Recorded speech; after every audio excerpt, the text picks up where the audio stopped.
Chandiramani, la siguiente interpelación está presentada por el Grupo Ceutayá y está relacionada con pedir explicaciones respecto a la situación actual del tránsito de personas por la frontera del Tarajal. Tiene la palabra la señora Ferreras. Gracias, señora vicepresidenta. La situación actual de tránsito por la frontera del Tarajal se está convirtiendo, con el paso del tiempo, en una auténtica tortura para miles de ciudadanos y ciudadanas. Aquello se ha vuelto a convertir, como antaño, en una especie de ciudad sin ley, en la que lo que reina es la más repudiable confusión, un verdadero caos en el que se requisan pertenencias sin amparo legal, se aplican instrucciones dictadas y a veces caducadas por órganos incompetentes y en el que los cuerpos y fuerzas de seguridad actúan bajo unas órdenes políticas de desconocida procedencia y con serias sospechas de arbitrariedad. La ciudad no puede dar la espalda a lo que está ocurriendo. La ciudad no puede detenerse apelando a la eterna coartada competencial de lo que está sucediendo. Y es que hablamos de un asunto de gran importancia para el funcionamiento cotidiano de nuestra ciudad. Sí, somos perfectamente conscientes de que la inmensa mayoría de los ceutíes que sufren lo que sucede en la frontera forman parte de esa Ceuta para la que ustedes no gobiernan. No gobiernan y nunca han gobernado. Somos perfectamente conscientes de que la inmensa mayoría de los ceutíes que sufren lo que allí sucede es gente económicamente humilde, es decir, es gente que no está en el radar de la política del Partido Popular. Pero estamos en la obligación de intentar que ustedes, como Gobierno de esta ciudad, se decidan a al menos intentar hacer algo.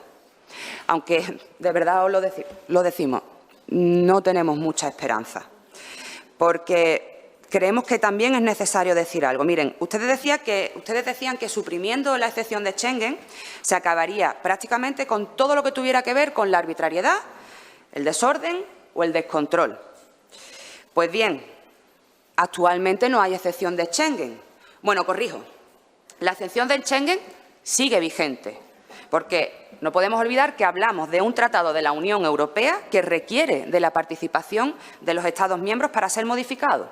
Lo que sucede es, simple y llanamente, que no se está aplicando. Es decir, lo que ocurre actualmente en la frontera, al no operar la excepción de Schengen, es una manifiesta ilegalidad. Pero claro, si la ilegalidad sirve para que se haga lo que yo quiero que se haga, pues bien está, ¿no?, aunque sea ilegalidad. En fin, a lo que iba. Ustedes decían que todos los problemas de la frontera se esfumarían una vez que dejase de aplicarse, de manera legal o de manera ilegal, la excepción de Schengen. Pues bien, era mentira. Era y es mentira, porque el caos fronterizo jamás tuvo nada que ver con la excepción de Schengen. Y ahí están los hechos. Para lo único que ha servido la puesta en marcha de su modelo fronterizo, del modelo fronterizo de PP, PSOE y Vox, y por cierto, lo voy a volver a recordar, el modelo fronterizo de Marruecos también, es para lo que ya sabíamos, para asfixiar a esta ciudad. Bueno, para asfixiar, como he dicho antes, fundamentalmente a aquellos para los que ustedes, los del cínico recen y se llamen como se llamen, jamás han gobernado. Para asfixiar todavía un poco más a toda esa gente que no puede coger el helicóptero cada viernes, sino que depende de una frontera fluida para poder vivir con un poco, solo un poco, más de holgura. Y esa gente es a la que perjudica todo esto. Y por eso ustedes siempre, siempre, siempre miran hacia otro lado, porque es la gente para la que nunca han hecho ni harán política. Aún así, hoy les preguntamos, ¿tiene el Gobierno un diagnóstico de lo que sucede en la frontera? ¿Tiene garantías de que se está cumpliendo de manera rigurosa la legalidad vigente? ¿Qué valoración hace al respecto? ¿Tiene pensado el Gobierno poner en marcha alguna iniciativa para acabar con este caos? Muchas gracias. Muchas gracias. Tiene la palabra la señora Chandiramani. Muchas gracias, señora vicepresidenta. Señora Ferreras, su intervención me ha parecido más una intervención que se podía catalogar en una época en la que ahora mismo ya no estamos. ese discurso que usted hace de descontrol, de caos en la frontera, me lo creería si viéramos las imágenes y viéramos la frontera que se vivía en el año 2019. Pero en la actualidad, gracias a que el comercio transfronterizo ya no existe como existía en el año 2019, no existe ese caos al que usted hace referencia. Me parece bastante, no quiero utilizar ninguna palabra malsonante, me parece que usted tergiversa la realidad, que usted miente cuando dice que dejamos de lado a la mitad de la población, otra vez el mismo discurso, que no atendemos a aquellas personas que viven del tránsito fronterizo. Es que el tránsito fronterizo desde el año 2019 y no por una decisión de esta Administración dejó de existir. Y en lo que hay que trabajar es en la reconversión de la economía de la ciudad y de esas personas que vivían de ese tránsito comercial hacia otros modelos productivos. Y lo que hay es que dar formación a esas personas para que puedan trabajar en otros modelos y en otros mercados laborales. Ahora resulta que los culpables del cierre de fronterizo al comercio atípico somos nosotros.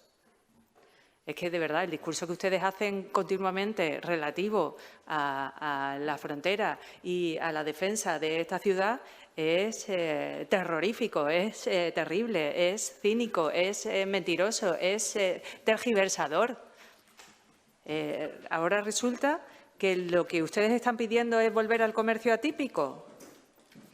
Eso es proteger a la gente, eso es cuidar a la gente que para la que no gobernamos, porque a eso solo los atiende usted. Siempre los atiende usted. Nosotros hemos dicho ya, por activa y por pasiva, hemos traído a la mesa de diálogo social un acuerdo que es público, que ha sido dado a conocer, donde pedimos una aduana que debe funcionar de manera convencional, tanto para las expediciones comerciales como en el régimen de viajeros, sin otras limitaciones que las derivadas de la normativa que resulte de aplicación o a las capacidades logísticas en cada momento existente. En todo caso, unas condiciones de funcionamiento que deben ser transparentes, conocidas por todos y establecidas, dando audiencia y participación a todos los operadores económicos y sindicales por parte de los trabajadores. Ustedes dicen que el caos actual, yo quiero recordar que cuando existía el comercio atípico, desafortunadamente, había mujeres que perdieron la vida haciendo cola para poder entrar en Ceuta. Y eso sí que fue lamentable, y a eso es a lo que no podemos volver. Y en eso está España, en eso está Ceuta y entiendo que también está el Gobierno de Marruecos, porque no podemos volver a esas situaciones donde se conculcaban los derechos de las mujeres. Y a las imágenes me refiero. Gracias, señora vicepresidenta. Muchas gracias. Señora Ferreras, tiene la palabra. Muchas gracias, señora vicepresidenta. Mire, señora Chandiramani, resulta ya patético que usted utilice el discurso del comercio atípico. ¿Recuerda cómo se llamaban esas dos señoras a las que ustedes le negaron un minuto de silencio? Sí. Porque nosotros no lo hemos olvidado, ¿eh? Ustedes utilizan el dolor como arma arrojadiza, cuando usted sabe perfectamente que esta interpelación no habla de comercio atípico, para nada. Obviamente, usted no ve el caos, porque usted no tiene la necesidad de pegarse 4 horas en la frontera para comprar pocos kilos de fruta y verdura para poder alimentar a su familia y poder vivir con un poco más de holgura. Por eso usted niega el caos, porque no lo sufre. Pero existe. A mí me da igual que me llame mentirosa, porque la gente que nos está viendo es quien sufre ese caos. Es quien fin de semana tras fin de semana denuncia en redes sociales, públicamente, en la calle, que la situación del tránsito de viajeros en la frontera es un auténtico caos. Pero claro que usted no lo ve. Y precisamente esa negación que usted me ha hecho aquí hoy es la prueba más viva de que ustedes gobiernan solamente para unos y ni siquiera miran a otros, ni siquiera ven la realidad de otros y de otras. Yo mentiré, ¿vale? Que la gente que nos está viendo no juzgue, que la gente que fin de semana tras fin de semana se pega 3, 4 y 5 horas